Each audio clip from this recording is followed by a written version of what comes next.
is a presentation of Sertoba Media and Comey Media Incorporated.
Welcome, one and all across the nation and around the world. I welcome you all to episode 26 of Total Football Talk Extra.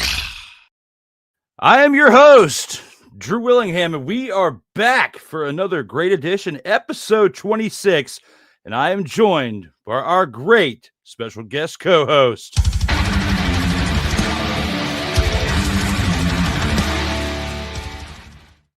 Ladies and gentlemen, please welcome Mr. Ryan McCarthy. What's happening, folks? Glad to be here back on the extra edition of Total Football Talk.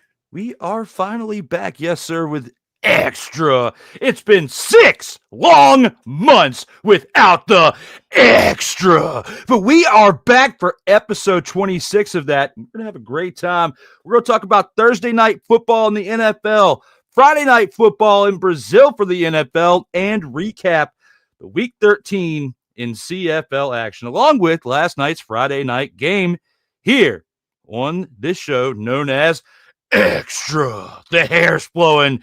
Doing it for the two of us because Ryan can't, but I'm doing it for both of us because the hair's flowing on this day. We got a running back we're going to talk about in the grand champ of the week who has a longer set of hair than the hair I got over there. But with all that being said, the hype is here. You know this show is brought to you by Sertoba Media, where the struggle is real to be awesome. And no credentials required. Yes, and no credentials required. And we're going to overcome that struggle by taking on into the opening drive. All right, let's go. We got trips, right? At 42, 989. On two. Ready? Ready. Here at the opening drive, Ryan, we have an interesting week of football to recap. You know, we're at the midway point for Canadian football. We're at the beginning for the NFL, and we're definitely going to talk a bunch of NFL here in a little bit, but let's go ahead and get the CFL Week 13 out of the way, and let's start it out with a little bit of foosball action from this past Sunday night. We're going to talk about the Winnipeg Blue Bombers and the Saskatchewan Roughriders as my Roughriders come away with another victory on this day. 34-30 was your final score. Trevor Harris, 17-27, 219 passing yards and a touchdown, along with A.J. Ouellette's 18 carries for 89 yards and a touchdown. Mario Anderson added 3 carries for 34 rushing yards and 2 rushing touchdowns, along with Tommy Neald's 3 receptions for 86 yards and a receiving touchdown.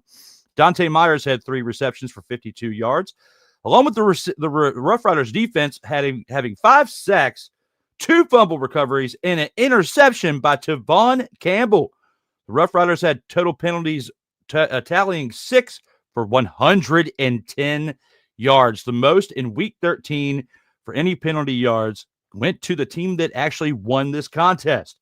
Zach Collaros, 26-37 for 326 passing yards, 3 passing touchdowns, an interception.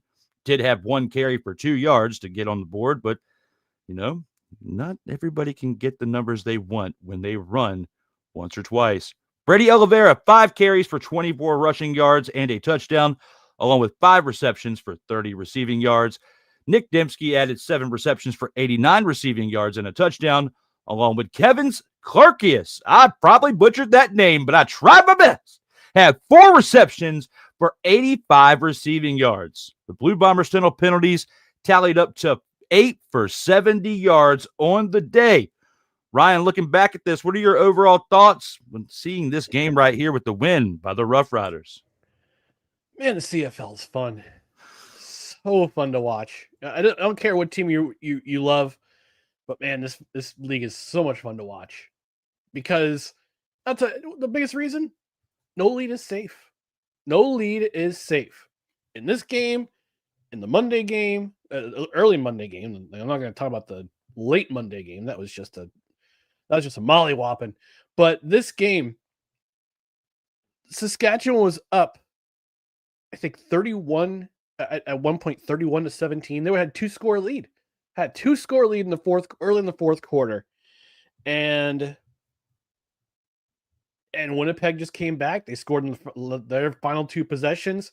They get a touchdown late in the game. They go for 2, and Roland Milligan, I think it was Roland Milligan, who took the 2-point conversion and ran it back all the way for 2 points of Saskatchewan's. That's why you see the score is 34-30. It would have been 32-30, or even 32-32. I mean, we could have gone to overtime in this game and had ourselves a nice little shootout to end the game. But this was all the way up until about midway through the fourth quarter. This was Saskatchewan's game. They did a great job. Containing Brady Oliveira. We talked about a couple weeks ago how I thought Winnipeg bully ball was back based on Brady Oliveira's incredible performance, which I should have given him the grand champ of the week last week. I've totally forgot his game against Montreal. We had over 200 all-purpose yards. And they gave it to somebody else, and I feel bad for it because Brady Oliveira deserved it. But in this game, Brady Oliveira was contained.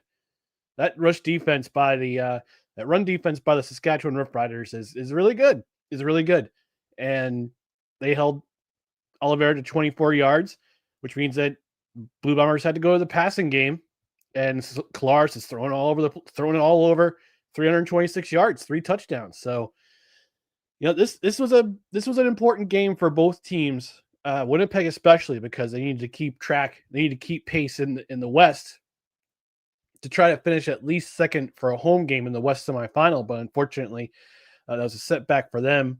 And Saskatchewan goes to 9-2. They still lead the division, but Calgary's right behind them. So, great job by Saskatchewan holding, but they have to find a way to not let leads slip away. And they almost did it in this game because Zach Kalaris, we talked about how one player can make a difference on the offensive side of the ball, especially at quarterback. And Zach Kalaris, definitely a difference maker. Definitely a difference maker with 3 passing touchdowns. Had that 1 interception to Tavon Campbell, and then that ultimately would have been basically the nail in the coffin. That 2-point conversion that failed, that taken back the other direction for a 2-point score of their own for Saskatchewan. So on the offensive side of the ball for Saskatchewan, gotta give them credit. I mean, the Roughriders defense did well. 5 sacks, 2 fumble recoveries, an interception, but they almost let the game slip away. Offensively, it did just enough. Mario Anderson had 2 touchdowns. AJ Ouellette had a touchdown. Tommy Neild, touchdown. Trevor Harris, efficient, although 17-27. Nothing really home to write about. I mean, it was an inefficient game in that regard, but still got the job done. And they traveled to Winnipeg today for the Banjo Bowl, which is literally actually be kicking off as we go on. But this game was a nail biter. It's a thriller. This is why I love the CFL. No lead is safe, and it's gonna a lot of times it's gonna come down to the last score, and it did in this game.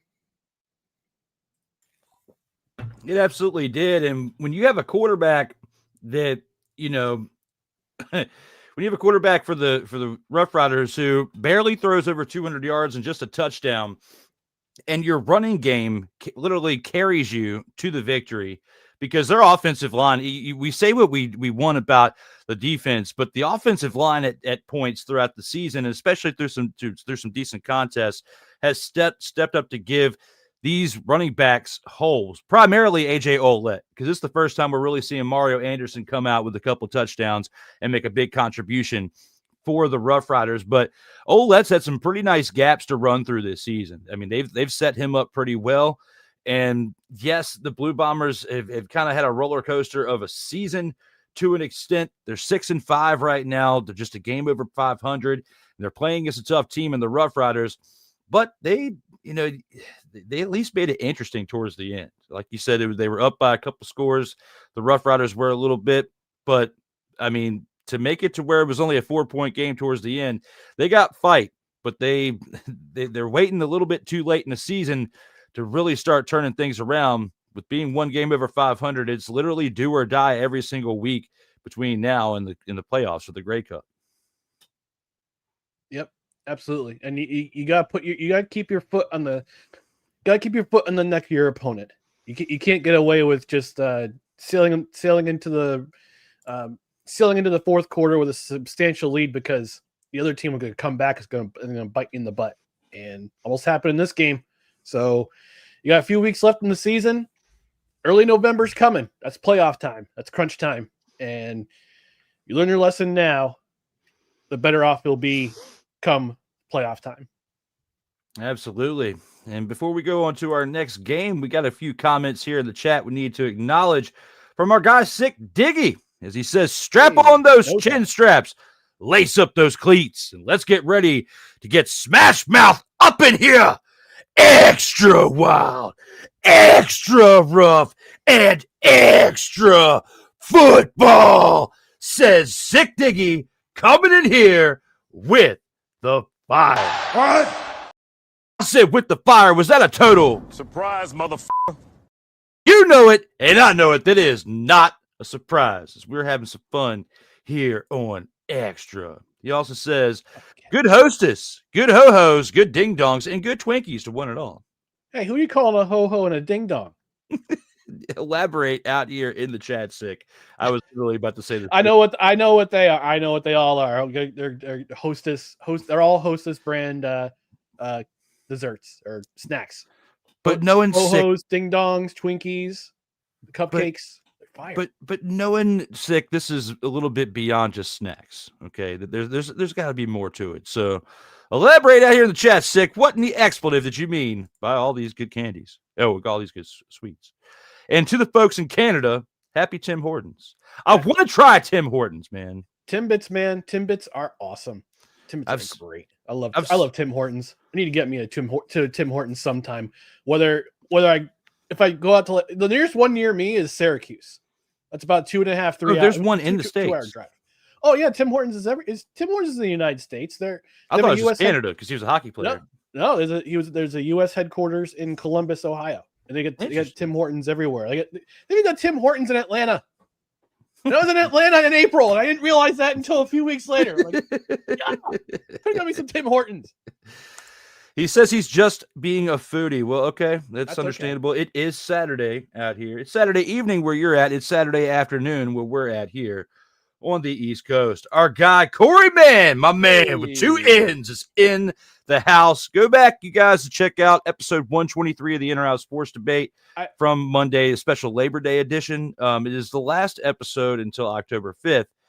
As the memorial video project I'm working on, it's going to be awesome. But it's taking I got a question for Mr. Mann. Does he recognize this reference?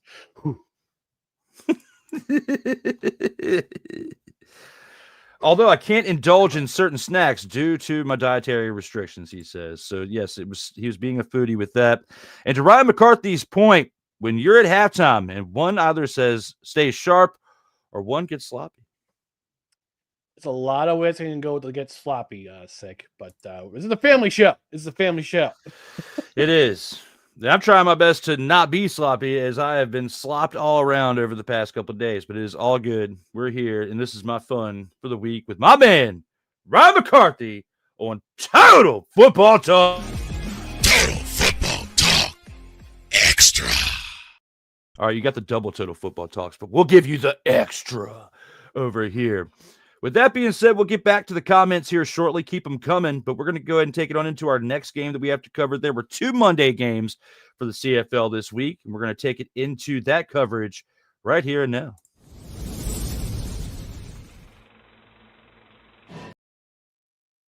And we're going to start it off with the early game. It was the 2:30 p.m. game on Monday, and this was between the Toronto Argonauts and the Hamilton Tiger Cats. And the Tiger Kitties gave up a decent fight towards the end.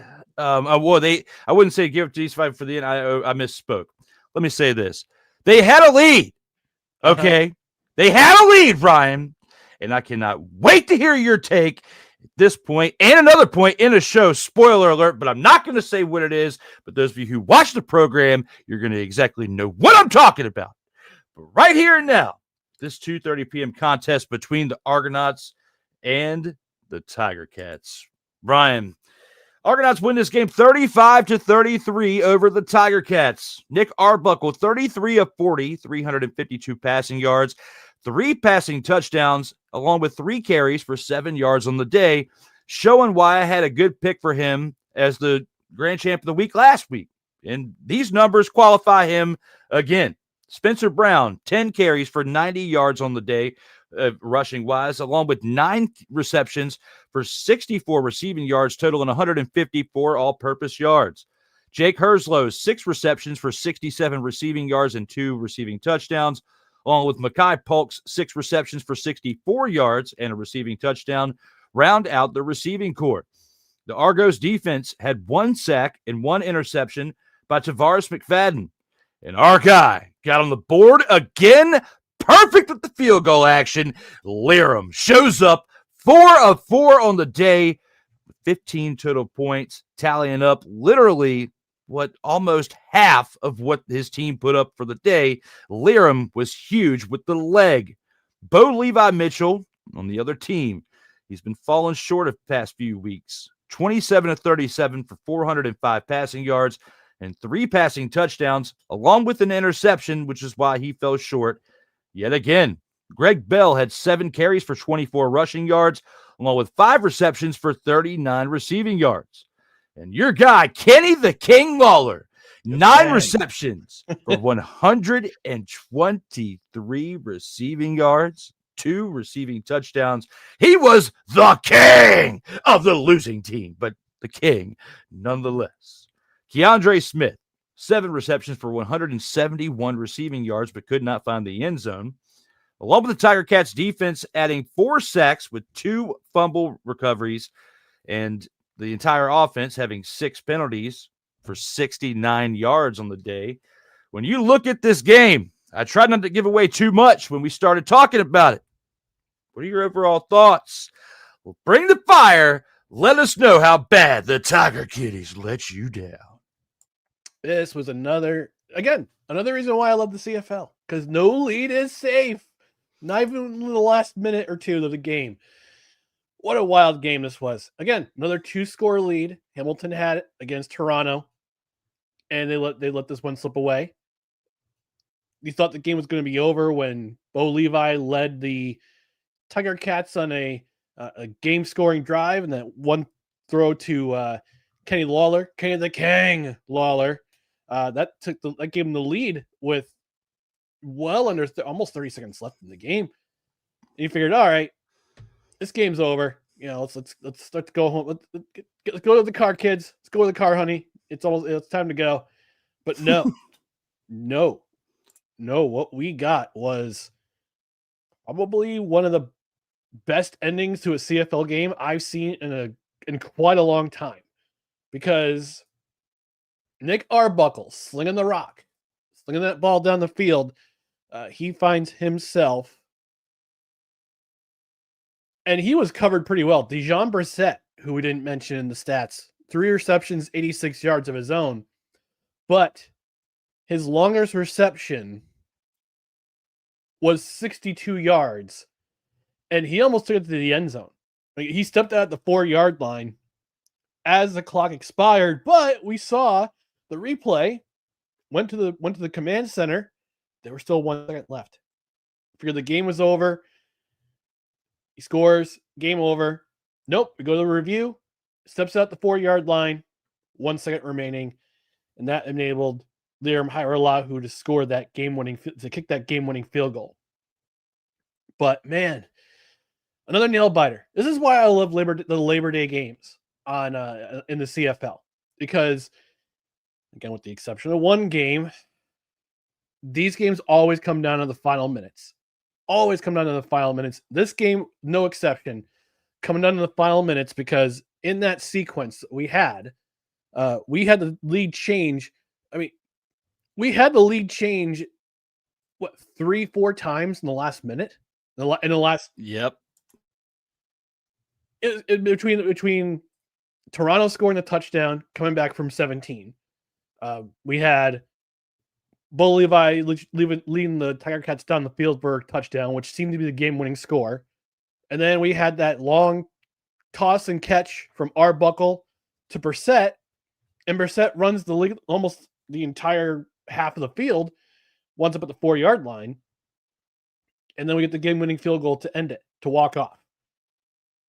And this was a game that the Tiger Cats could have kept their foot on the gas in terms of the division, because right now, and during that game they were 6-4 with 12 points. They had a lead. They had the division lead, and let this game slip away, and they could have kept their grip on that division lead, because Montreal's not as good as they were. They're getting healthy, but they're getting healthy at the right time. But there's still some issues there. Toronto, slow start, an extra slow start, and Ottawa is who Ottawa is.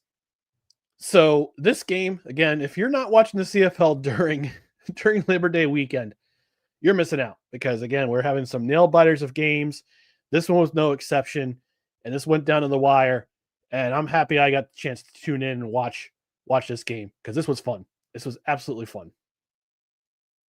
Most certainly was. And, the Tiger Kitties, they let us down. Mm-hmm. Let us down. Because the Argonauts, they had the type of win that they had last week. We were on here with Total Football Talk episode 99 before the NFL came back, which switched us back to extra. But this game right here, they let me down, because when you have stats like that by Kenny Fuller, you have to get it together and make sure you win this game. Mm-hmm. Mm-hmm. Did that flow well with the yoking? Yes, it did. Nice! Yes! Yes, even though I'm tired today, still making it happen. To all of you out there who are showing up in the live chat right now.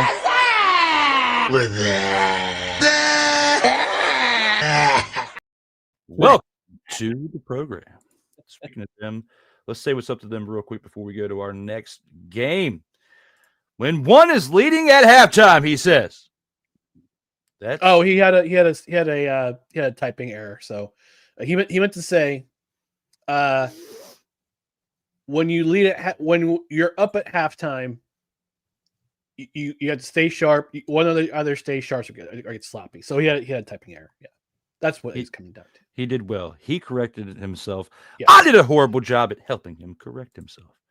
But I will give myself the honorary Snowflake of the Week for that one. Now, my guy, Mr. Man2N, says, there are many interpretations of that hand sign, Ryan. I'd be here all day making references. But the fire. But the reference I'm getting to is one of the best worst films of the 1980s, No Holds Barred, starring Hulk Hogan. Oh, God, it was Zeus. Rip him! Yes, you beat me right there. I was about to say, rip him.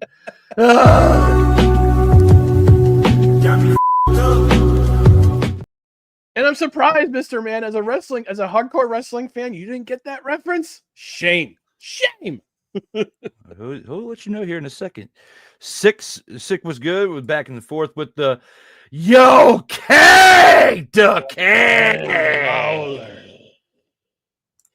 It's 2012 all over again. It's the return of the crazy chick era and skipping to the ring. AJ Lee returned last night. Did you see that?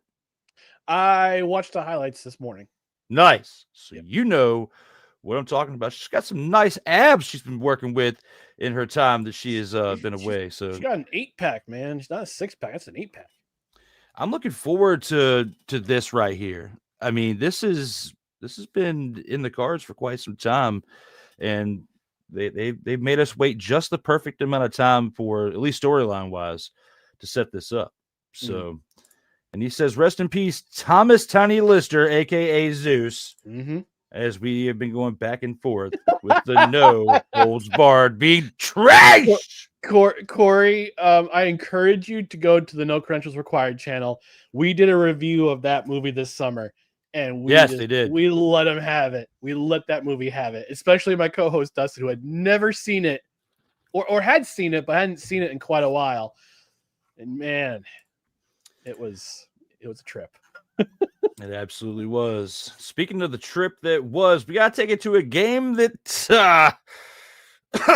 was not as exciting as the last two that we discussed, but it still happened on Monday. Let's go ahead and take it to that game right there. And the game that we're talking about is this. Between the Edmonton Elks and the Calgary Stampeders, this game was an absolute... You know it, and I know it. To all of you out there who watched it, and even if you didn't, we're going to catch you up right now because this was absolutely redonkulous of a display of a game by the Edmonton Elks going against the Calgary Stampeders Monday at 6:30 on Labor Day. And with this game, Vernon Adams Jr. only put up 13 completions out of 23 attempts for 162 passing yards and 1 touchdown, along with 1 carry for 3 yards. And to win a game by 3 touchdowns, when you only put up that kind of numbers on the day, it speaks volume of what you have around you. Because Dedrick Mills put up 17 carries for 106 rushing yards, along with 1 reception for 6 yards. Clark Barnes added 5 receptions for 62 receiving yards, and Dominique Rhymes had 2 receptions for 41 yards and that 1 lone touchdown pass by Vernon Adams Jr. On the day, the Stampeders had a total of 7 penalties for 60 yards, and the defense had 4 sacks with 2 fumble recoveries. For the losing team in the Elks, Cody Fajardo, 21 of 33 for 255 passing yards, no touchdowns. He did have a fumble, and he did have a turnover on downs, and added 6 carries for 44 rushing yards on the day. But between that and the fact they couldn't get the running game going with Justin Rankin, who had only 13 carries for 48 rushing yards and 5 receptions for 48 receiving yards, even though he combined for nearly 100 all-purpose yards on the day, it still wasn't enough to make this team competitive because they only put up 7 points at the end of this contest. Arkell Smith had 7 receptions for 81 receiving yards, and Curly Gittens Jr.'s 3 receptions for 46 yards round out the offense. As far as the penalties go for them, they had less in total, but more in yards as the other team. They had 6 penalties for 64 yards. Looking at the overall numbers and how this game flowed, Ryan, what's your overall thoughts on this contest between these two teams? There's a certain element that you have played in the past, Drew, and I need you to play it. And it has the Calgary Stampeders colors on it. You know what it is. He's on mute. I don't have it. Well, I'll just put it this way. Bowling shoe folder. ugly, this game. Oh, wait, no, I do have that one. My bad. Oh.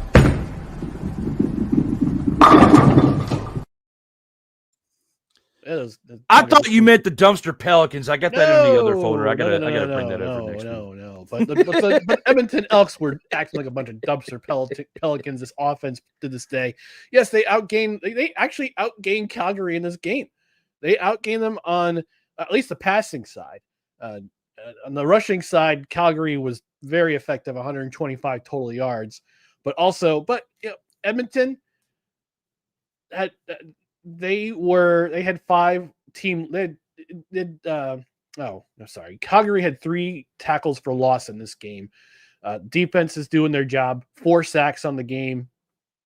They also held the Elks to 8 of 24 on second down and 3 giveaways for the Edmonton Elks. So this was defensive, as efficient a game on the defensive side of the ball for the Edmonton Elks. They allowed no touchdowns. They allowed 7 points. Those 7 points came on 2 field goals and a single.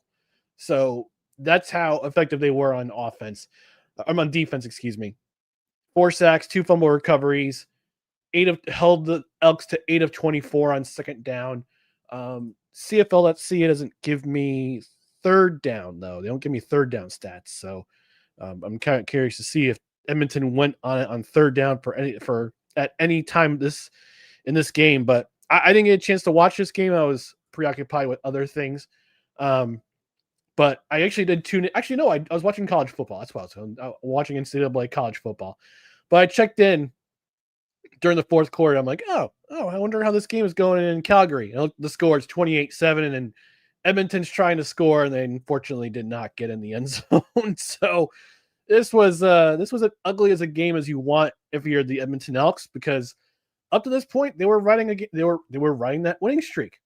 They put Cody Fajardo in an offense, veteran leadership, doing an effective job getting wins on the board for Edmonton, trying to keep them in the playoff hunt.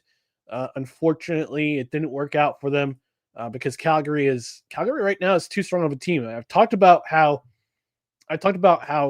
right now the 2 best teams in the CFL, it comes down to Calgary and it comes down to Saskatchewan. You could argue Saskatchewan's the best team in the league because it's based on record. But right now, Calgary is right up there because they've beaten those 2 losses that Saskatchewan have were to Calgary. So you have to argue that Calgary is the best team in the CFL based on the fact that they've beaten the Roughriders twice. So Calgary putting BTA to Edmonton or BTE, boots to Elks, in this game on the defensive side of the ball, they're showing why that they're arguably the best team in the CFL, and Edmonton's going back to the drawing board, and they're facing each other again tonight. So hopefully Edmonton will have a different result. They're hoping for a different result, but Calgary, man, they're just a strong team right now, and they are forced. They're a force to be reckoned with right now. They most certainly are, and they're climbing their way.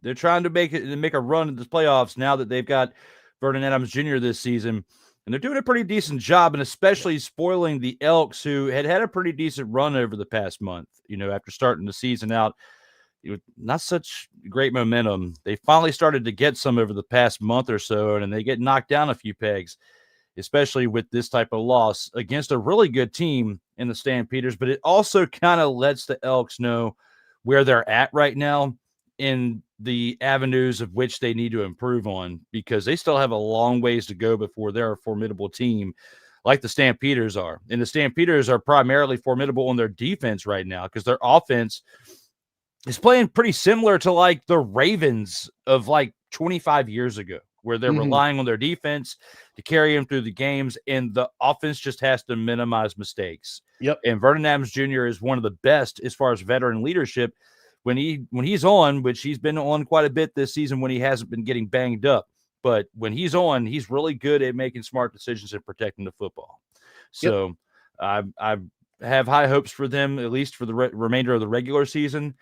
The real challenge will be once we get to playoffs, and we'll see how that looks by the time we get to the end of this season. That pretty much does it for the Week 13 games, as we also did cover the first of those 4 games last week. But we've also got another CFL game that we have to review, and it actually happened last night. Let's go ahead and take it to our Friday games and look at the first action within Week 14 for the Canadian Football League.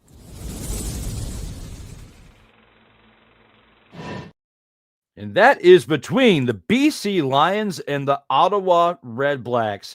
And this game right here was pretty interesting, Ryan. It ends with a 1-point score.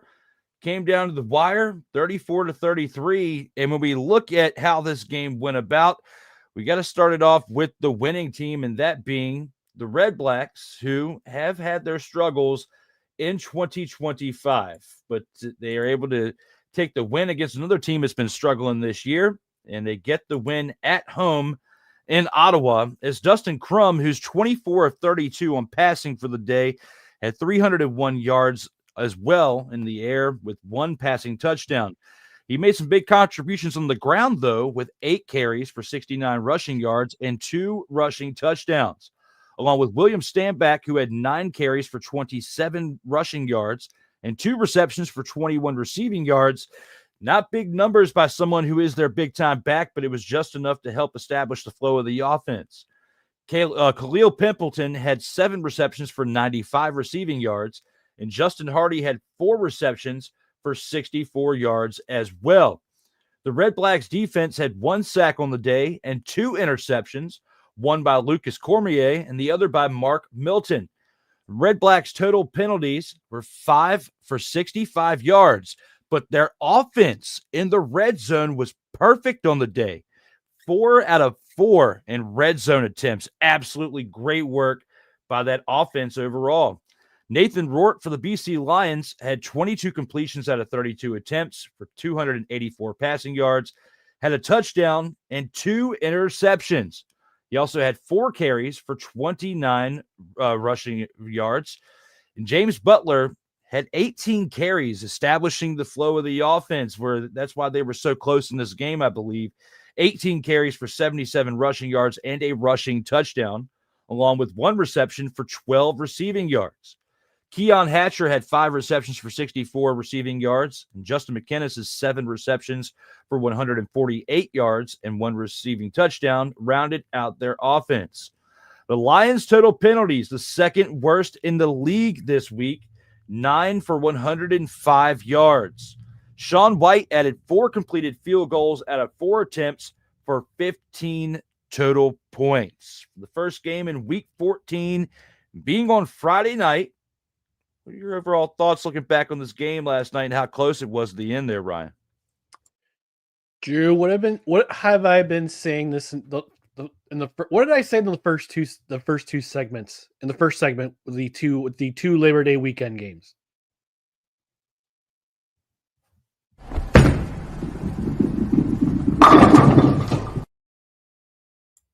Wrong no, one. Not quite. No lead is safe. No lead is safe. I am a total. Today, my bad. And a dumpster pelican. That's the side. Yes. But I say it's the number 1 rank, though. I'll settle for 3rd. I say this in a very, I say it lovingly. I say that. Be a dumpster pelican. No, the fingers are waving in the background, Ryan McCarthy. I know what they are. They're telling me I'm number 1. Yes. But it's not the index or the ring or the pinky. It is the one that you show. I can't repeat the lyrics because it's a family show. By Eminem. I'm trying to be politically correct. Family show. Yes. At the end of the third quarter, BC had a 27-16 lead over these Redblacks. And the Redblacks wound up scoring three touchdowns in the fourth quarter. Dustin Crum, I have to think, if Ottawa gets on a roll, there's going to be some quarterback controversy in Ottawa because Dustin Crum, we talked, Drew Brown is the established starter. He was the starter at the beginning of the season. And we know what Ottawa can do with him in the lineup. We saw about 3 weeks ago in Toronto when they were down 22-1 at the end of the first quarter. Again, no lead safe. No lead is safe in the CFL. We saw what he could do, and he was throwing the ball all around, and they wound up winning that game in Toronto. This time around, they got Dustin Crum in because Drew Brown is hurt once again. And he's not only doing it with his feet, he's not only doing it with his arm, Dustin Crum is. And hey, solid day, 24-32, 301 yards and a touchdown. But he also does it with his legs. 8 carries, 69 yards, real nice, Clark, and 2 scores of his own. So if Ottawa gets on a roll, right now they're 4-8. They're neck and neck with Toronto for that third playoff spot in the East. This was an important game for BC to win because it would have kept them in step for third place in the West. Right now, they're currently the crossover team to go to the East if the season were to end today. BC blew this game. Another blown lead. This is a blown lead again for a BC team that should win more games. But their defense, I think their defense, for what it's worth, they had I think they had 4 sacks if I'm looking at the stats correctly. If I look at the team stats, yeah, they had 4 sacks. They sacked Dustin Crum 4 times. But I don't know what it is with their secondary and their secondary is not great. Secondary is not great. They're not bringing up passes. It's not a great look for BC. And Dustin Crum led them on a game-winning drive. Eugene Lewis with the game-winning touchdown with about 35 seconds left in the game, and then Nathan Rourke. Nathan Rourke is good. We've sung his praises many a time on this program, but 2 interceptions in this game, including one that the last play of the game that sealed the deal for the Redblacks to get this victory. And it was very important for the Redblacks to get this victory because again they got to keep in step with in the playoff run because right now it's BC traveling to Montreal for that playoff game in the East semifinal. So if you're Ottawa, you got to wonder, all right, we're winning this game next week. We're at BC. We got to win that game. And if they win that game, they're even. They're even in the standings in terms of points for the crossover. And it's Ottawa going to the playoffs. So Ottawa's schedule looks like this for the next couple of weeks. They're at BC, home against Winnipeg, bye week, home against Saskatchewan, at Montreal, back home against Montreal, at Hamilton, then the playoffs begin. So if they win 4 of those games, they find themselves in a playoff spot right now. But they have to win at least 4 of those games in order to keep pace in the playoff if they want to be a part of the playoff conversation. But congratulations to the Redblacks. Thriller of a game, coming back from 11 down and winning this game pretty much at the death. And they stay in pace for the playoffs. They most certainly do. And, another team of the Lions who have had their roller coaster of a season, they have got to get things back in check real fast because it's not looking good for the Lions right now. It really is not. No. This is they're a better team than what they should be, than what their record reflects. But as the great Bill Parcells has said before in the past, your record is who you are. And right now, BC, for as talented as a team as they are, you're 5-7. And they're still in the playoff spot as a crossover, but they're 5-7. They should not be 5-7. This is too talented of a team in BC to be 5-7. And yet, here they are. They are who we thought they were. Want to crown their beat? Crown them. R.I.P. Dennis Green. Speaking of great one-liners, we got Sick Diggy with some more great things here in the chat. Says, when it comes to the Battle of Alberta, how often does the game live up to the hype? It's a good question for you, Ryan McCarthy. Sometimes it does, sometimes it doesn't. Last year, Edmonton swept Calgary. But this year it seems to be that Calgary is the better team. So, but we'll see. Saturday, we've got a game coming up tonight in about 2 hours and 28 minutes. So we'll find out if it's real. But right now, the Elks have been on a kind of a downswing since 2019.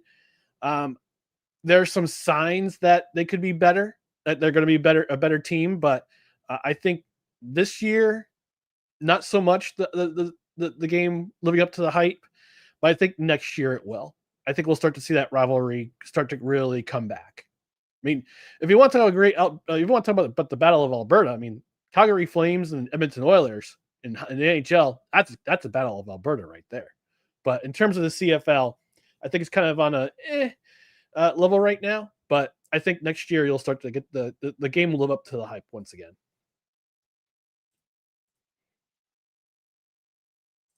And we shall see how it lives up to said hype. Sick Diggy also says, having more offensive yardage than the other team means nothing if one can't finish one of the offensive drives with the points on the scoreboard. Nothing more to be said. Yep. Very straightforward. The Redblacks dug deep and didn't give up in this game. The Lions got sloppy. Third quarter, the Lions defense fell half asleep in the fourth. Absolutely. You were right with that. Yep. And he said got sloppy after the third quarter. Yes, we're picking up right through throwing down. That's the one thing about Bob Dice and his coaching abilities for the Ottawa Redblacks. His teams don't give up. Mm-mm. They most certainly do not. They are in the fight and hanging tough each and every play. And with that being said, that does it for our CFL coverage. It's time to take it on back into the NFL coverage. And for that, we got to go backwards a little bit. We went through last night's Friday night game for the CFL. We got to go back an extra day to Thursday night. Talk about the spit game.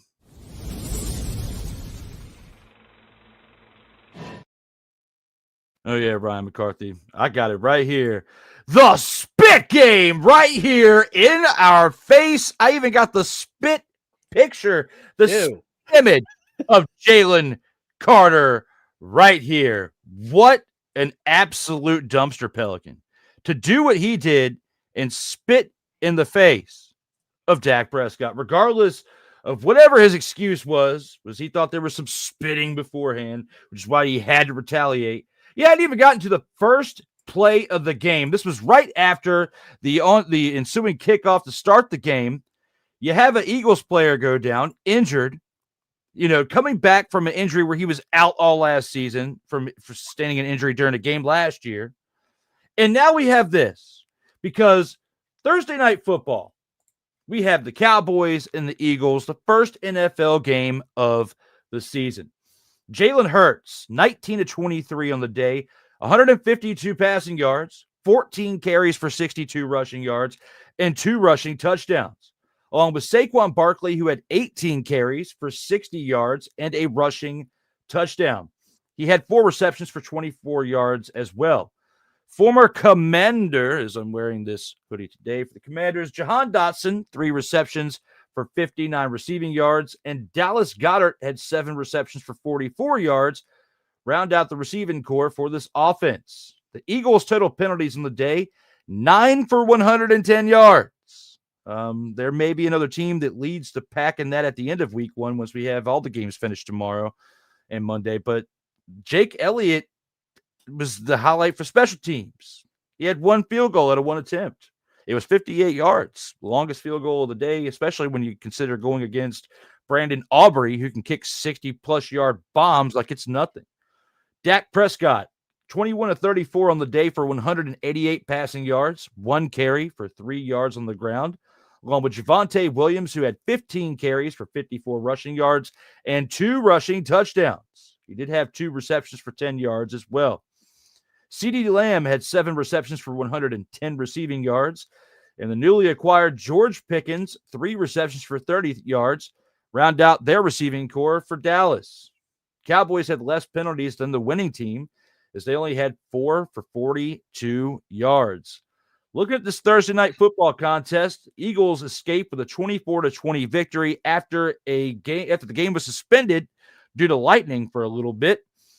Do you think that the game suspension killed any momentum that Dallas had, or were they doomed before the suspension took place? I think it killed momentum for the Eagles to go up by a greater amount of points. Yeah, because I watched the first half. I only watched the first half of the game because as you know, Drew, I like to get up early in the morning and get myself a workout in before the workday begins. So, whew. But no, I watched the first half, and this was basically all the scoring was in the first half. 41 combined points in the first half. It was back and forth. It was a back and forth affair. It was a typical NFC East slugfest, which I like to see. But as one of our friends in a no credential no credentials required Discord chat like to say.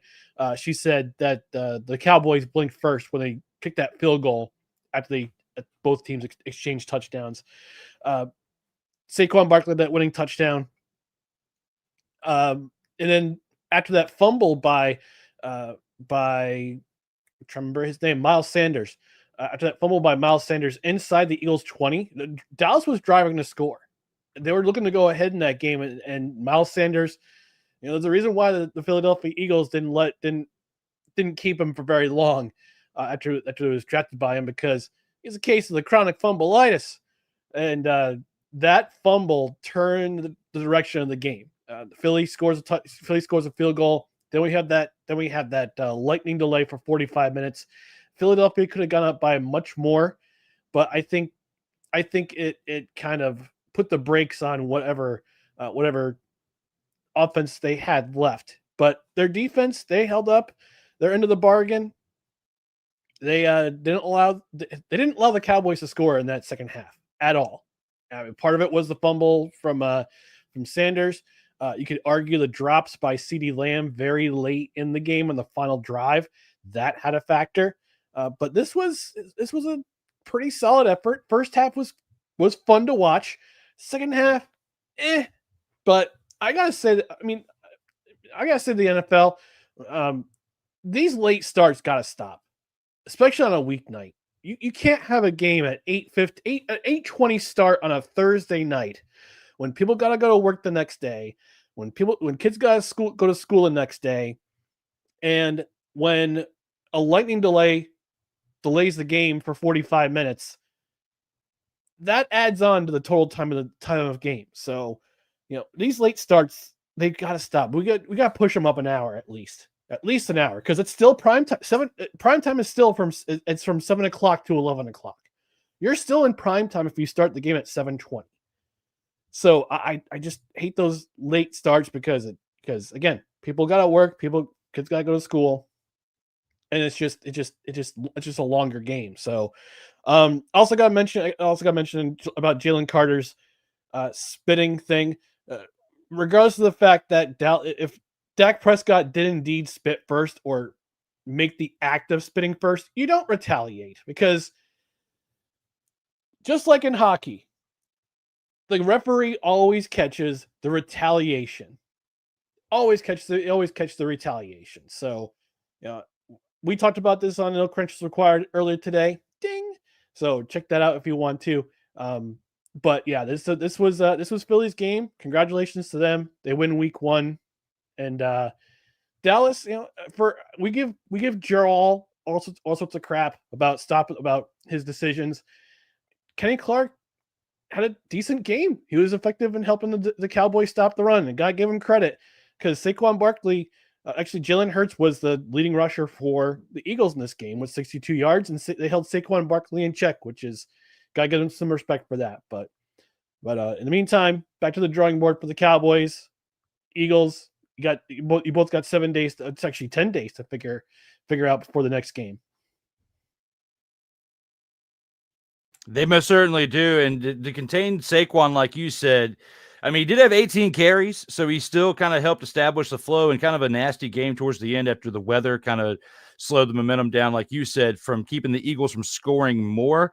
They're lucky, to be honest. There was concern when Jalen Carter was of course ejected, that was going to affect their defense to where they were going to give up more points. And in that first drive, you could tell when Dallas went down and marched down and scored right after he was ejected, it looked like the wind was taken out of the sails from the Eagles defense. Yep. However, after that initial drive, yes, they still gave up, 20 points, but they were able to recover pretty well and come together and still contain the Cowboys. They only gave up 13 points for the remainder of the game, after that touchdown to start the game. So had it been, for not having the type of defense they have, where they have several different key players that can come together and gel and fill gaps, like with Jalen Carter being gone, this should be a sign to Jalen that he needs to tighten up, because the Eagles are capable of winning without him. Like they literally proved that against the Cowboys, a tough divisional matchup that, the Cowboys have their question marks because of the way they're ran in the front office, but they still have a talented squad. And if they got hot and if the remaining teams in the division in the East got cold, they could make a run and win the NFC East. But you would have to get through this team right here. And the Cowboys are in trouble because they proved that they can't get it done even when their best player on defense, what it appears, is knocked out. Because they were literally saying in the broadcast, 80% of what they were going to talk about during when the defense is on the field is now gone. So with all that being said, I do anticipate Carter to get some type of fine. I'm guessing it's probably going to be 5 figures, like $10,000, $15,000, because this happened on prime time. Like this happened where everybody can see it. It wasn't like what you were talking about with, they should start the game a little bit earlier. But when this incident happened, is when kids are still awake. It's when people are still watching the game. It was just after the kickoff, for crying out loud. Literally, it's 8-something o'clock. You just had the kickoff, and you got your players all, in an altercation, and your best defensive player is literally in the face of your leader of your quarterback in the Cowboys, and he's spitting on him because of some misunderstanding. Regardless if it's a misunderstanding or not, you still did it on primetime TV, and it could have cost you the game. He should be lucky, counting his lucky stars, this didn't cost him the game, because had the score been 24-20 Dallas, that's all we'd be hearing about the past 2 days, was the fact that they lost because Jalen Carter got ejected before the first actual legitimate snap of the game. Yeah, and this was while his teammate, Jalen Carter's teammate, was being taken off the field because it looked like a catastrophic knee injury 6 seconds into the game. So you got to be more disciplined than that. There's a lot of teams that passed on Jalen Carter in the draft because of those discipline problems on the field. So this was an example of that. And that's something you can't do. And I know he was apologetic after the game. He said it's a big mistake, but NFL is going to discipline him. He'll probably get a 1 or 2 game suspension, get fined a whole bunch of money coming out of his pocket. But you can't do that, especially it's on national television and in a primetime game. Can't do that. It's a shame this is the only thing we're really talking about in this game, because we had some pretty good performances here. Gotta say it. You're absolutely correct there, sir. And it's just frustrating to see things like that, because we're talking about younger generations being exposed to stuff that is not something that they should be getting exposed to in primetime TV. Sick Diggy says Jalen Carter was standing within hearing distance of the Cowboys huddle and claimed that Dak Prescott spat in his general direction. Carter took it from there in front of the referee. Also, check the weather forecast before the game.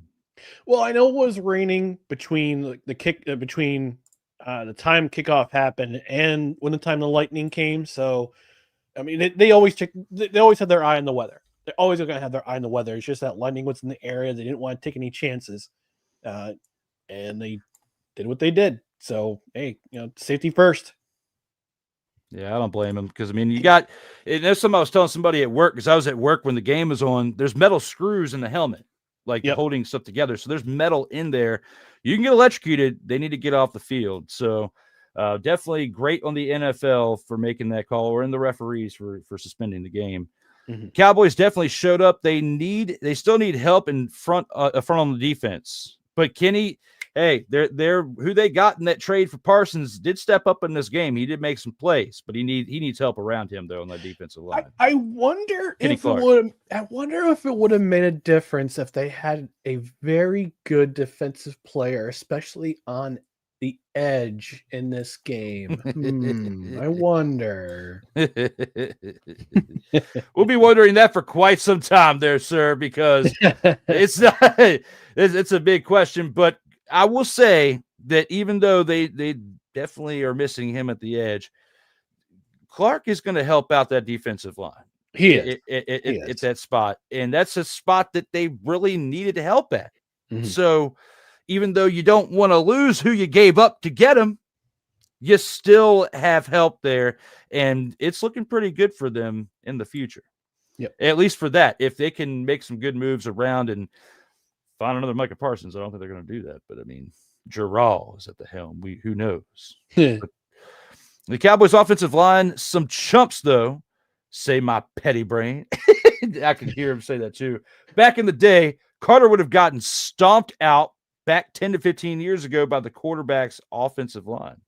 Yep, but this is a different era. And I will say this, I got to say that Carter's ejection definitely changed the offensive line's direction of game, because he usually gets double teamed. And when a player like that gets taken out of the game, whether it's by injury or ejection or some other circumstance, it changes their game plan. And they allowed no sacks in this game. You know, for Pittsburgh, for Philadelphia, they have a really good pass rush. And for Carter to get taken out and the Cowboys not allow any sacks, it's pretty effective. So I got to give them credit there. Absolutely. And with that, Sick also says Carter needs to get his act together. This is not the first time. I mean, he was reckless in college, nearly cost him his career. He was drafted later because of it, but he's lucky he's in the NFL based on what he was involved with at that time. I'm not going to repeat it because we are on time restraints today. But with that, everybody who's been sticking around the game, you know what I'm talking about. And Corey agrees with Sick. He's going to mess up his next contract with this foolishness. Mm-hmm. Absolutely, because his talent, he could be resetting the market with this contract, but not with this behavior and with other things he's done in the past as well. And regarding an investment in a retractable roof by certain teams, which is why the Commanders will be one of those teams. I mentioned that in our recording of No Credentials Required. Now available on podcast and on Belly Up Sports YouTube. Ding, bing. Nice. So I'm talking about. Make sure you go back and check it out, because him and Dustin bring great content each and every week, which I still need to go back and check out the most latest one, because I have not had a chance to with everything this week, and trying to get this together. It was a challenge. But once we are done with this, I got until tomorrow night's episode 100 to get caught up on some content that I missed from the past few days. That being said, we only got one more game to recap before we go into our favorite times, which are the Grand Champ and the Snowflake of the Week moments. We got a Friday night football game that we have to go back and look at. It was in Brazil.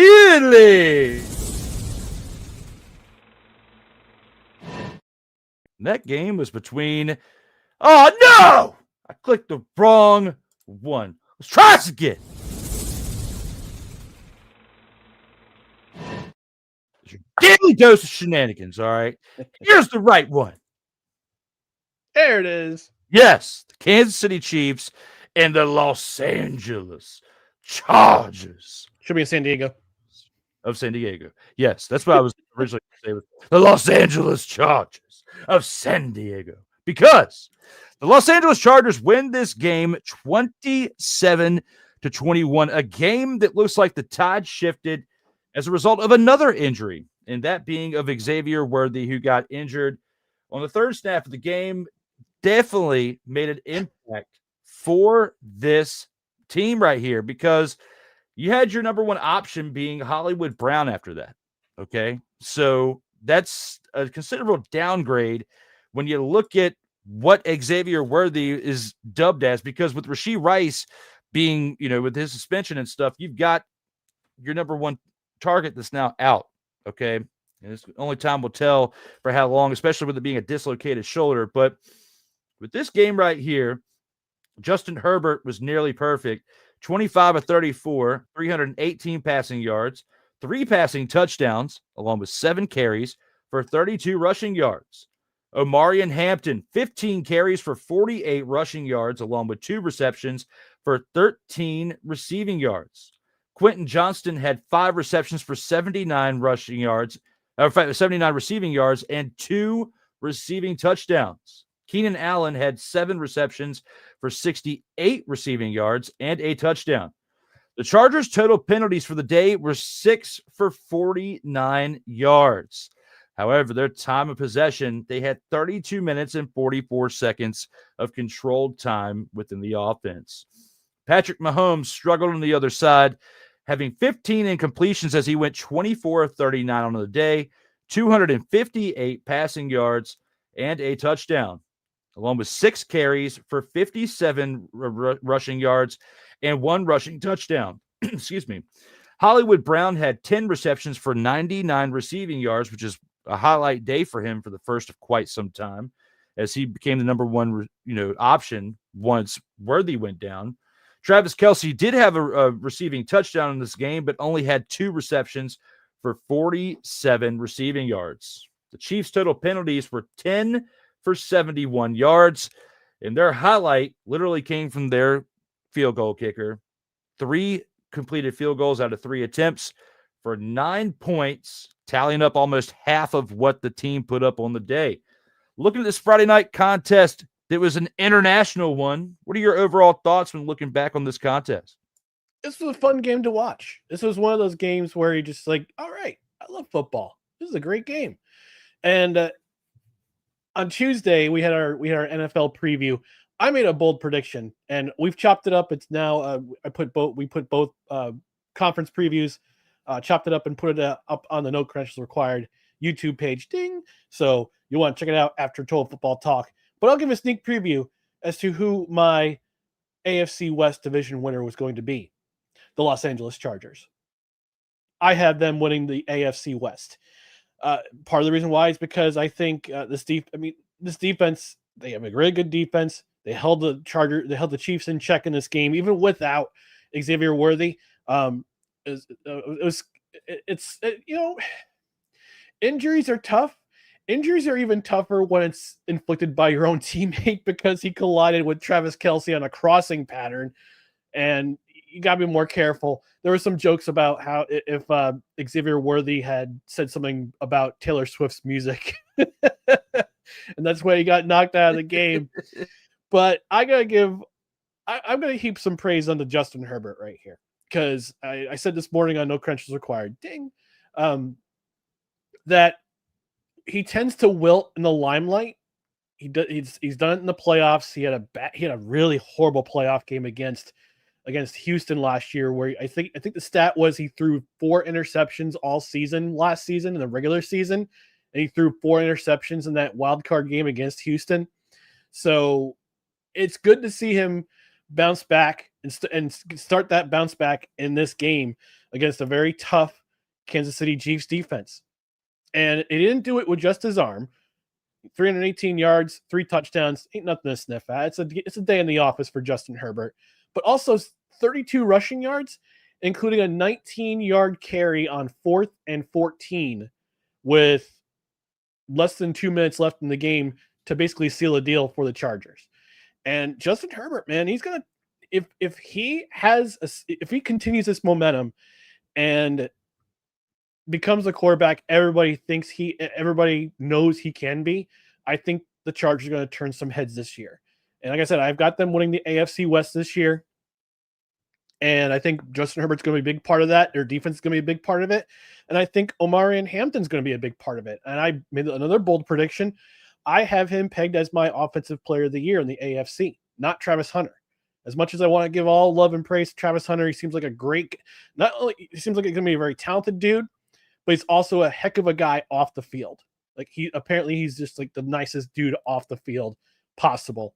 I don't know if you get a chance to read the story about his interaction with an older lady on a plane.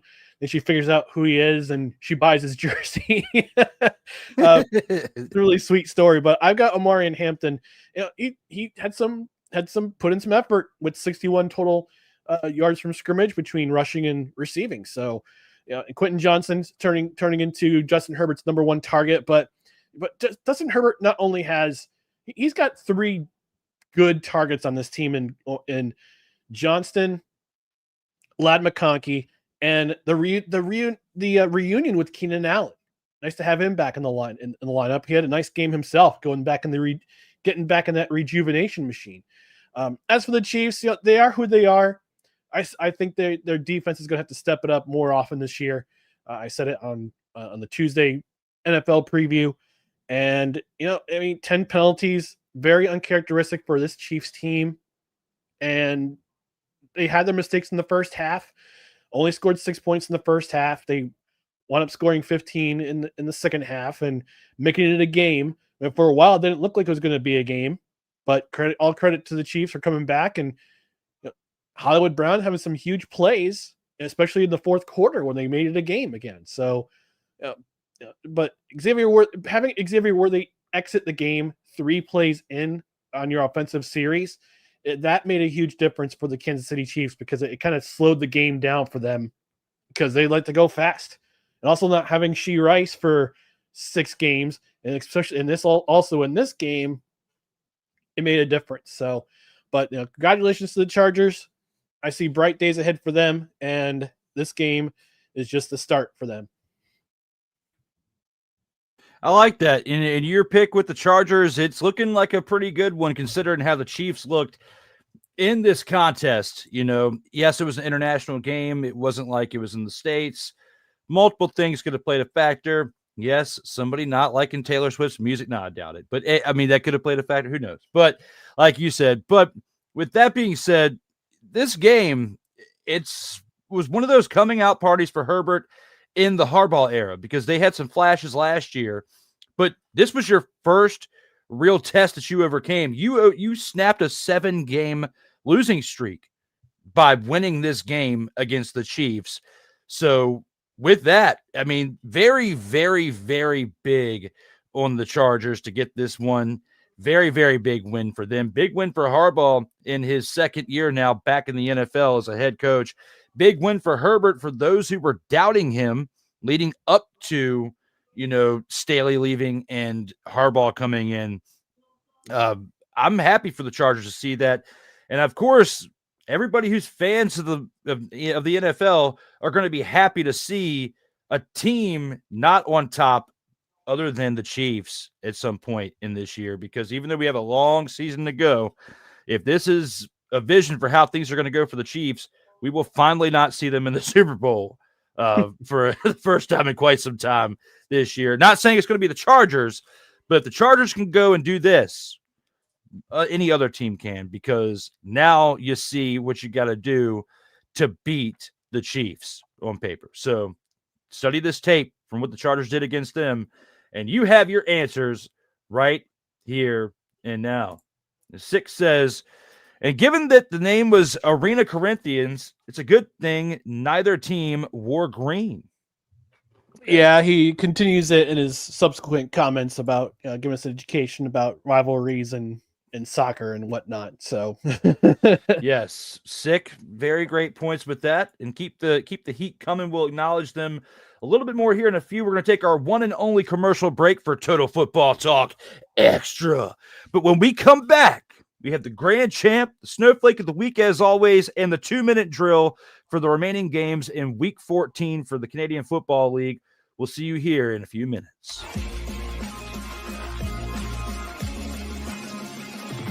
Total Football Talk Extra will return right after this. Join Ryan McCarthy. I became a Jets fan because Kermit the Frog was my favorite Muppet because he was green, and the Jets wore green. That's how I became a Jets fan. And Dustin Henry. ESPN is cashing all in on let's pay a few personalities and we'll just kind of fill in the gaps, as they walk you through all of the world of sports from their perspective. The Albany Empire, it's a literal circus. No credentials required. Where, Ryan, say the tag. Where you don't need a press pass to talk sports. Live every Tuesday at 8 p.m. Eastern, 7 p.m. Central on YouTube and where you can find podcasts.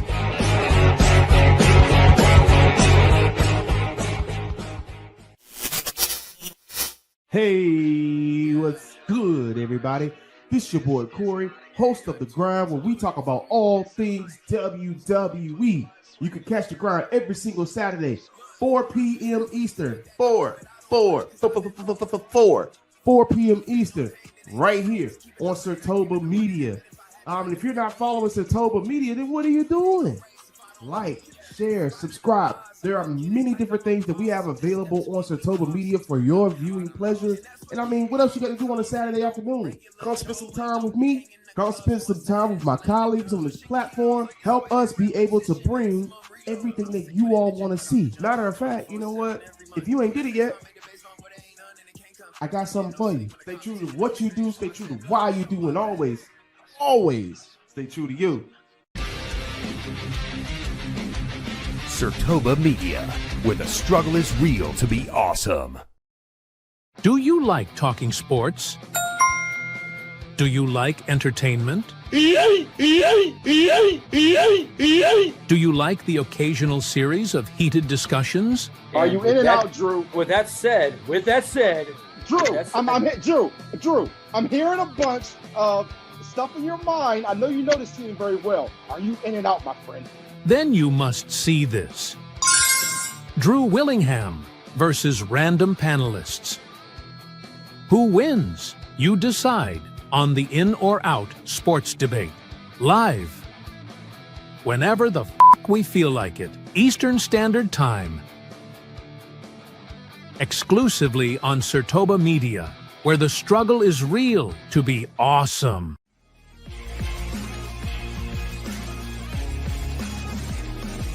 Total Football Talk Extra.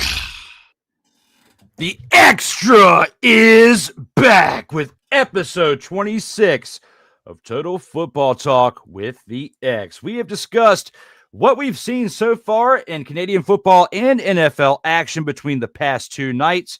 As last night, the Chargers snapped 7-game losing streak with win in Brazil against the Chiefs. I'm Drew Willingham, along with the man, myth, and legend, Ryan McCarthy on Extra.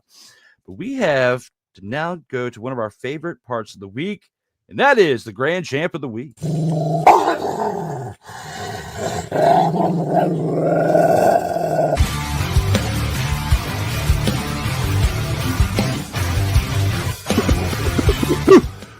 My dogs at? Got one right there. Mr. McCarthy is here. And Right there. And right there.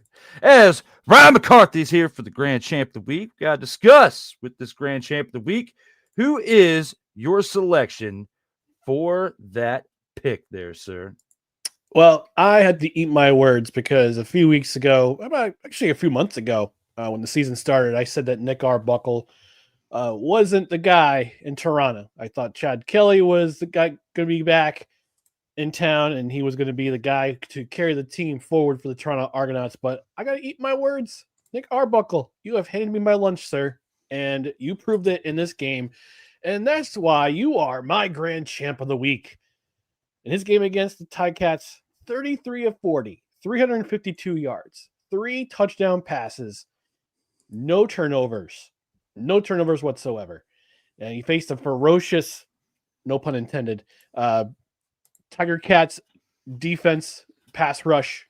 Was sacked 4 times, but he got back up and he kept slinging that rock, kept slinging it. And he led the Argonauts from a multi-score deficit to get them up ahead, bring them ahead in this game late in the fourth quarter. And then again, we saw Bully Levi Mitchell get a huge lead the Ticats back, and then Nick Arbuckle got that catch and toss and catch to Brissett that led them down to the 4-yard line, kicked a field goal, and a huge win for Toronto, because I had this team pretty much dead to rights a few weeks ago when they lost and they went to the 2-8. They've won 2 in a row. Nick Arbuckle, if he continues his pace that he's on for passing yards, he could wind up with over 6,000 passing yards by the end of this season. He is an holy. Yeah. I think he's got over 2,000 yards in the past 4 weeks alone, like 2,100 yards. So he's got the arm. He's been handing me my lunch lately with his performances, and this one was just another one in the old belt buckle for him. So Nick Arbuckle, congratulations to you. You are my Grand Champ of the Week. And that was a great pick, as I had said earlier. I'd picked him last week for a reason, and with his numbers this week, it definitely qualified him to be a Grand Champ of the Week, and that's why he qualified. In your selection for that. And now it's time for my pick for the Grand Champ of the Week. And I'm going with AJ Ouellette of the Saskatchewan Roughriders. 18 carries for 89 rushing yards on the day, along with 4.9 yards per carry on average. He had a rushing touchdown. He had one reception for 2 yards on the day. Yes, he didn't have stellar numbers receiving-wise, but he was the leading back for this team that even though Mario Anderson had 2 touchdowns on only, 3 carries, AJ Ouellette stole the show with the amount of carries that he had and establishing the flow of the offense. It all ran through him on this day because the quarterback wasn't at his best stuff on this day, but AJ still remains hot and is a big reason why the Saskatchewan Roughriders are 9-2 right now, because the flow of that offense has literally ran through the running game. And except for their team that they have had their kryptonite against, that we've talked about on Total Football Talk with their 2 losses to the same team. But I digress with that right now because this is a good moment with the Grand Champ of the Week. I'm going to say that right here and now, if the Saskatchewan Roughriders make it to the Grey Cup this year, it's because of what this man is doing to establish the flow on offense. Yes, their defense is great, and they're going to need them to remain where they're at, if not better, in order to get to the Grey Cup. But the only way to make that defense and what they've done worthwhile is to continue to establish the flow on offense, and it all starts with the running game. AJ Ouellette, he's my pick for Grand Champ of the Week. I don't care if you don't like it, you should like it, because that long flowing hair with AJ Ouellette and somebody like myself who knows a thing or two about the long hair here, you got to give a shout out to that guy right here, AJ Ouellette, and the reason why he is my pick for Grand Champ of the Week. I know nothing about long hair. My beard game's on point as always, though. You and I both there, sir. The struggle remains. Sertoba Media, where the struggle is real to be awesome. For long hair. Now, that being said, let's go ahead and take it on into our next favorite part of the week, and that is the Snowflake of the Week.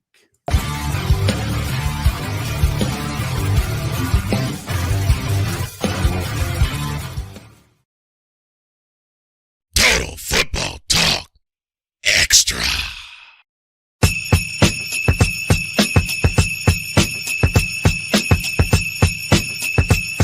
Oh, yeah, it's time to get chilly. Talk about the Snowflake of the Week. Brian, who is your worst athlete or combined unit of the week? My worst combined unit of the week is the Hamilton Tiger Cats secondary. Surrendering a multi-score lead late, not knocking the ball down one of the last passes of the game, which winds up in the hands of Jacoby Brissett, who takes it almost the length of the field to score a touchdown, but winds up out of bounds, but still at the death with 1 second left. Game-winning field goal.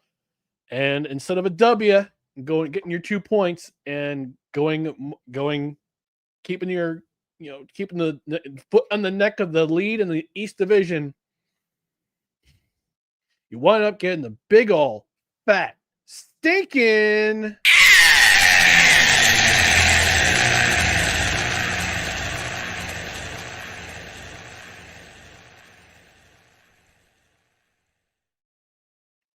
and that's my Snowflake of the week. Very great choice, and I hope that I made you proud with the assist right there with the Thank big you old. very much. I don't stinking it. And I'm Drew. I got to bounce. I got some company coming over. I got to get ready for tonight. Going to the comedy show tonight up in Saratoga. So I'm gonna take my leave. Thank you for letting me be on the part of the program of Total Football Talk Extra. I will see you next Friday, regular time, for the next edition. Thank you again, sir. Enjoy your night. Will do. Thank you.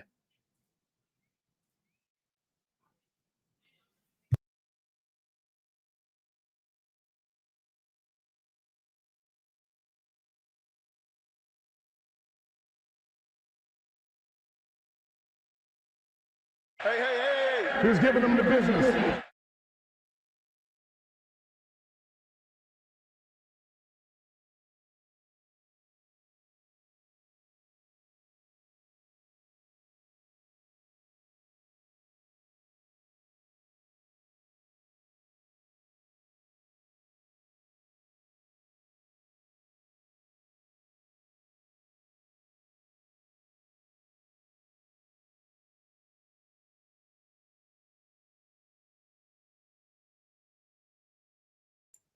And I was muted this whole time. Sorry, guys. Let's try this again since I fumbled the football. I was talking, but nobody was home. Let's try this one more time. Who's giving them the business? All right, now that we rewind it back, my selection for Snowflake of the Week is Cody Fajardo. 21 completions out of 33 attempts, 255 passing yards, only averaging 7.7 yards per pass. He had no touchdown passes on the day. He had one fumble.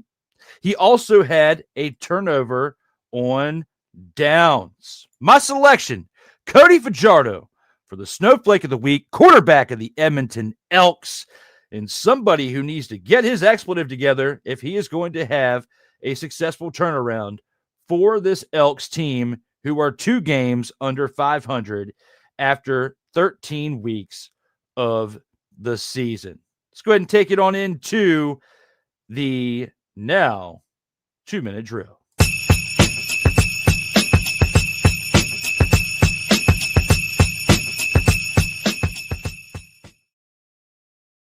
Total Football Talk Extra.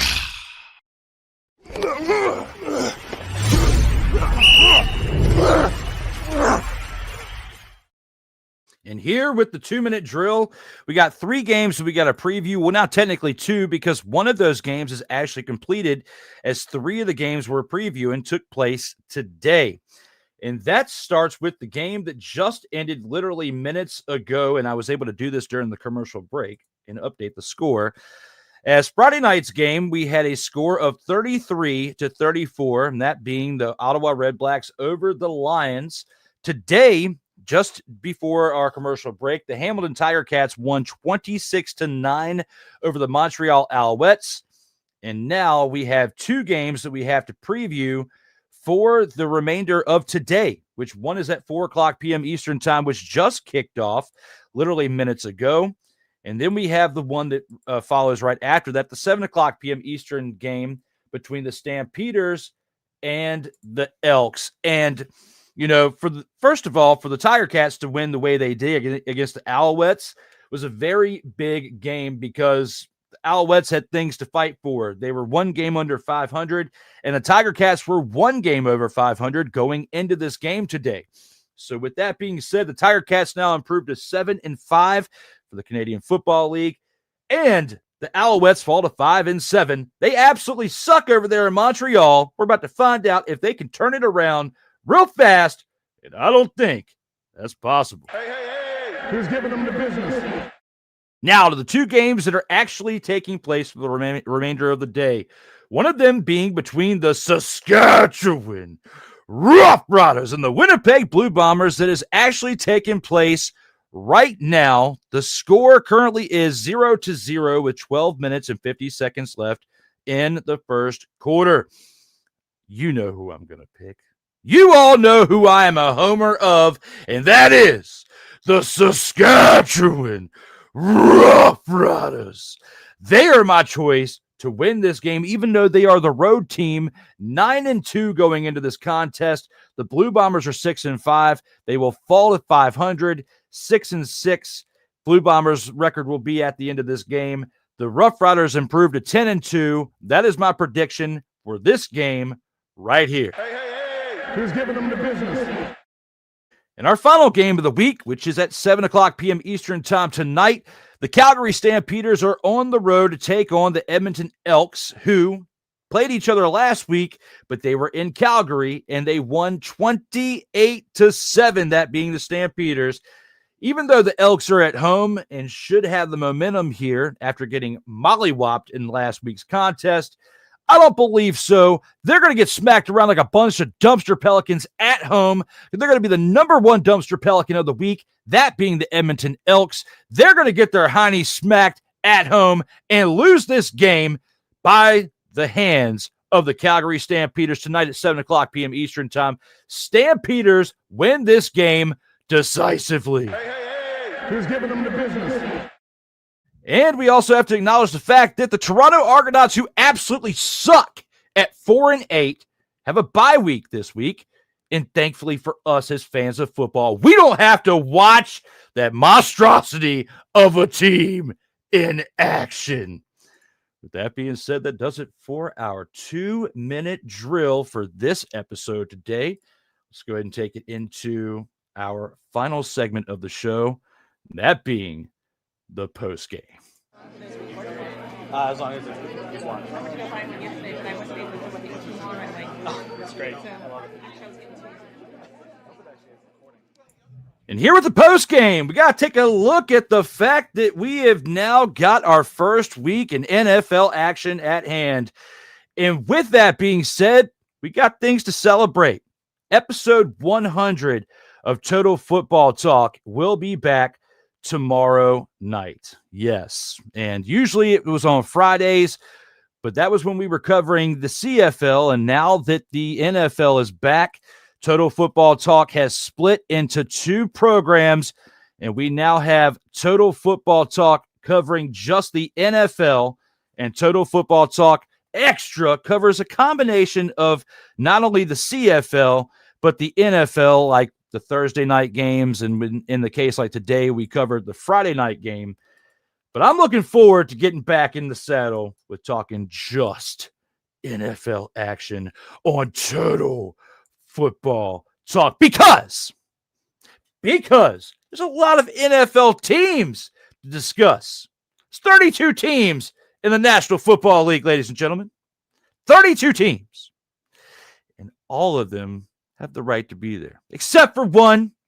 And we all know who that team is. The team that's owned by Jarrell.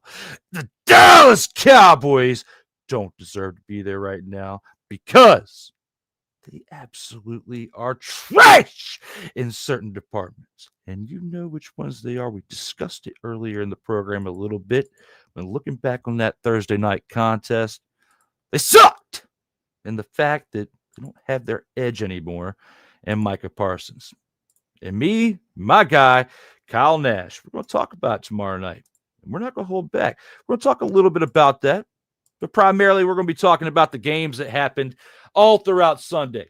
Tomorrow night at 11:30 p.m. Eastern Time, right after the Sunday night football game. I know it's late. Some of you are going to be like, bruh, I got to work in the morning. I'm not going to be up at 1 o'clock in the morning to watch the end of your show. Who knows? You might. You might call out sick the next day because you had one too many brew pops, and you got to ice down the bad feeling that you have from watching one terrible Sunday night football game, if that's the case. I hope not. For our sakes, I hope not, because I want to see a good contest tomorrow night between the Ravens and the Bills. Kyle Nash and I will be here tomorrow night to not only recap everything that happened within week 1 of the NFL, but we will be previewing week 2 and looking forward to what all that entails when we are back for Total Football Talk. And the best part about it is it's episode 100. Episode 100. What a way to start it out by starting a new NFL season and covering NFL action in this game, in this episode. So you tell me, are you excited for Total Football Talk to come back with me and Kyle Nash tomorrow night? Episode 100. I'm not joshing you. Episode 99 was last week. We talked Canadian football. But now that the NFL is back, that's why we have Total Football Talk, and that's why this here is called Total Football Talk Extra. Extra. All right, enough of the shenanigery. But yes, Kyle Nash, again, for the 1000th time, will be joining me tomorrow night for episode 100 of Total Football Talk. And we will have the 4 o'clock games, the 1 o'clock games, and the Sunday night football game in recap action for you in this episode at 11:30 p.m. Eastern Time tomorrow night, the 7th, at 11:30 p.m. Eastern Time. But the things I got to look forward to on this day, that being that Sunday, is my Commanders are in action at 1 o'clock in Landover, Maryland, taking on the New York Giants and their 17 quarterbacks that they have there. You got Russell Wilson. You got Jackson Dart. You got the man who used to steal crab legs, Jameis Winston. You got multiple things going on over there in New York. I don't like them. Yes, I'm getting hyped. I don't like them because you don't need 17 quarterbacks to win a game, New York Giants. And you're not going to win this game. I'm going to get a little cocky here because I do have my Commanders hoodie. And yes, it does have my name on it because shout out to a fan who had it made for me last year. Looking at it for what it is, the Giants, their 17 quarterbacks have no shot tomorrow against the Commanders. Terry is back. Scary Terry's back, even though there could be some rust there because he didn't get actual reps during training camp. He still put the work in. I expect him to put up some decent numbers, especially better than what, Kelsey did for the Chiefs, okay? And they're not even the same age. But what I am going to say is this. They're going to need a pretty big game from Debo, and they're going to have to use him in some rushing plays and mix and match him up just like the 49ers did. And we saw a little bit of that in the preseason. They were careful with him when it came to that. But if they don't do that in this game, there's no way that they will win as decisively as I'm thinking. It'll be a close one if they cannot get that together. Between the Steelers and the Jets, the Dolphins and the Colts, the Buccaneers and the Falcons, the Bengals and the Browns, and the Ravens and the Bills tomorrow. Oh, and of course the Lions and the Packers. We got some pretty interesting games. The 49ers and the Seahawks too. A lot of games that are matchups within the division. And it's a great way to start out the first week of the season. I'm looking forward to seeing how it all breaks down in week 1 and talking about it with Kyle Nash tomorrow episodes. But yes, I appreciate you guys letting me know here in the comments that you couldn't hear me at that one point because you kept me on point, and that's from seeing those. That's how I knew I was still muted. With that being said, Sick Diggy says, wow, the Tiger Cats bounced back against the Alouettes, and they did in that 26-9 victory. Congratulations on Total Football Talk. Thank you very much, sir. I appreciate that. 100 episodes is definitely hard to achieve, but we did it, and we did it together. Those of you out there who've been along for the ride for me and everybody else who's participated along the way in these episodes, it means a lot because I could not have been here doing this as long as I have been if I was doing it by myself. And Sick was loving the shenanigans of what we had going on just a few minutes ago. Thank you again for the congratulations on the 100 episodes, my brother. Looking forward to enjoying that with Kyle Nash tomorrow night. And look forward to sharing that all with you. Hopefully you can tune in after tomorrow night's Sunday night football game. As Sick says, things are going to be insightful and entertaining with Kyle Nash. Absolutely, they will be. And look forward to that time with him tomorrow night. And I appreciate the time you all took today, whether you're watching this live or watching this in the replay, to be here with me. We've only got one more thing that we can do to send this thing home just right. And that's look at one badass outro. And even though it does need to be updated, and I promise that I will update it before we come back next week for Extra. I had a lot going on, which is why you saw an old intro and an old outro. But you did get a new commercial pack today. Okay? You got that.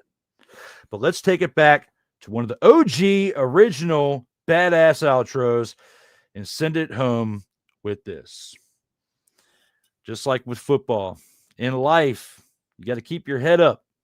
And you got to keep playing until the whistle blows.